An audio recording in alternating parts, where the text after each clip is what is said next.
Hello, hello, and welcome. My name is Michelle. I am your emotional resilience coach.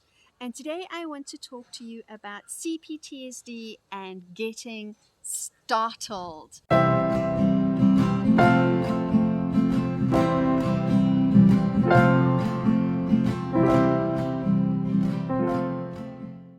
Now, this is a big one for those of us who have CPTSD. What do I mean by being startled? Well, it could be something as simple as somebody coming at you to surprise you from the side. They might come running away just off your peripheral vision and come out of nowhere and give you a surprise. They might think it's fun, they might think it's exciting, but you would get very upset about it, you get angry about it, you might even burst into tears because this has happened. I remember a client telling me once she was in a car park, she was underground, she was in deep conversation with her daughter, and it was during lockdown and it was generally quite quiet, and a friend had come up from behind her and she had just put her hands on her side and she felt like her heart had just dropped to the bottom. She screamed, she jumped, she burst into tears. She had got such a fright. And the person who had done the surprise to her was completely taken aback by her response, because she's like, oh, well, I didn't mean it like this. People don't understand. People don't understand that when you have CPTSD, these things can be absolutely terrifying. And this goes back to waiting for that shoe to drop. This goes back to the violence, the trauma, the dysfunction, the abuse coming out of nowhere, where things are fine, things are okay. The perpetrator, the villain in your life, they were quiet, they were okay, and being, narcissistic, very Jekyll and Hyde, that hot and cold game that they tend to play, they will like this flip on you, and something will come at you from out of nowhere, and you won't know what's going on.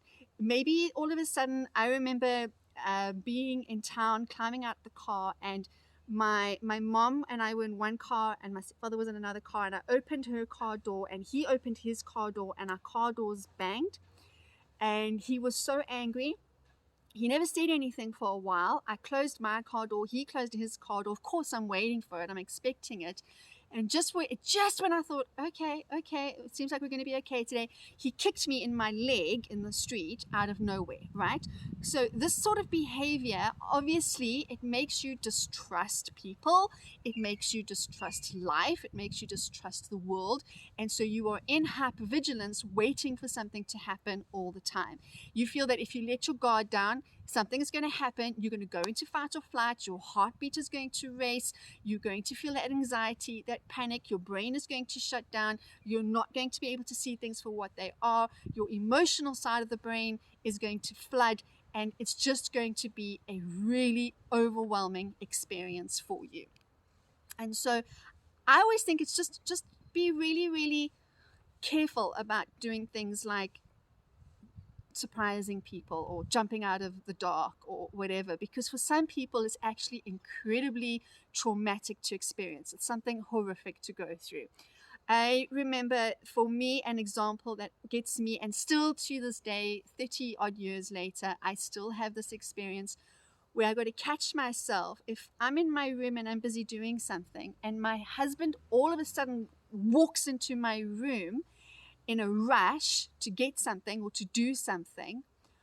I actually go into fight or flight mode and I shut down, because I do both. So I go fight and flight. I can feel the anxiety, I can feel the heartbeat race, and I can feel the butterflies in my stomach and the nausea in my stomach and the tension in my body, and then I shut down and then I go into flop, right? And as I go through this process, it's not him, it's not anything he's doing, he's just in a hurry. But for me, what's happening is I'm being triggered into whenever my stepfather used to just charge into my room and start lambasting me, either verbally, mentally, emotionally, sometimes even physically, whatever it was that he was doing in that day. You'd brace yourself for it. You kind of do this and you're waiting for it and you're expecting it. And so sometimes when that happens, I know that I'm living in a little bit of an emotional flashback that I need to figure out and sort out, because this is what is triggering me. And it's as simple as somebody rushing into the room. And normally if it's my husband, my children seem to have a different energy when they run into the room. But even sometimes then, it could startle me and make me feel, oh my gosh, what is going on? What is happening? So it could be as simple as a touch. It could be as simple as a noise or someone just appearing. Because the slightest thing could trigger you. Sometimes some people have said to me, even just sitting down and hearing the rustle of the leaves behind them causes them anxiety. Sometimes for some people, it is just somebody coming, and some people are very touchy-feely and they don't understand that this can be very traumatizing for you as a person who is suffering a CPTSD.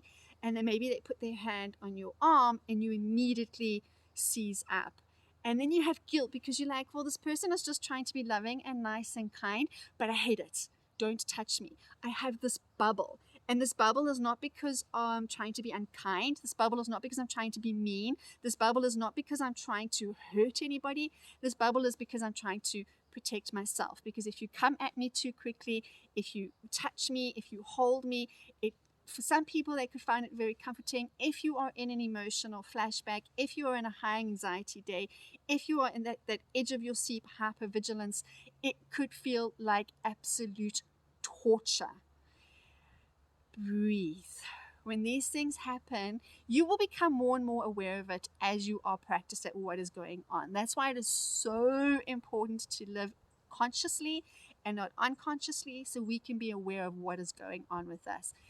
In those moments, what I like to do is I like to take a deep breath and stay within myself. Deep breath in, deep breath out, manage a smile, take a slight step back, be kind, and remove myself from the situation as much as I can. Because it is exhausting to going around trying to explain to everybody all the time what it is you're feeling, why it is that you're feeling it. People are not necessarily going to understand, and it can be that whole process in itself can feel quite traumatic.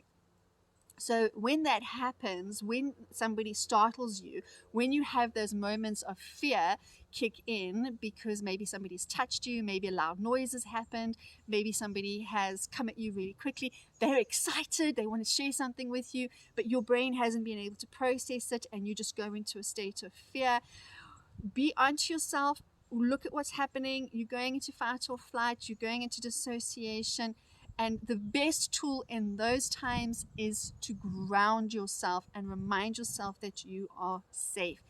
And deep breath work is the best. It's not necessarily a telltale sign for anybody. It's not invasive. You're not crying. You're just going to your breath. Come into your breath. Focus on your breath. Deep breath in. Deep breath out. If you can manage a smile and take a step back and allow yourself the space to recover, to center, and to come back. Do whatever it is you need to ground. Again, we generally know our grounding techniques where we look at things to focus on being in the present. That whole process of what are you seeing? What are you hearing? What are you smelling? What are you tasting? What are you touching? That whole process that you go through is allowing you to be in the present moment and to realize that where you are actually safe. And sometimes that really works for you, and that's a nice way for somebody to do it. But in the moment, we don't necessarily always have time. Now somebody's come and startled us to, okay, find 5 things that I can see. And that is why breath work can be an absolute lifesaver. Deep breath in, deep breath out. Take a step back. Deep breath in, deep breath out. Thank you. It's so nice to see you. Take another step back. Excuse yourself. Ground yourself with those other techniques if that helps you and allows you to be in the present. That is the trick of these moments when we are recovering from CPTSD, is bringing our mind and our body back into the now where we are safe, and allowing our brains to see that, to know that, and to be calm and restful with the now. I hope that this helps. Please do let me know in the comments below. Don't forget to like, subscribe, the notifications button. Come on over to Instagram to say hi to me, and as always, have a most empowered day.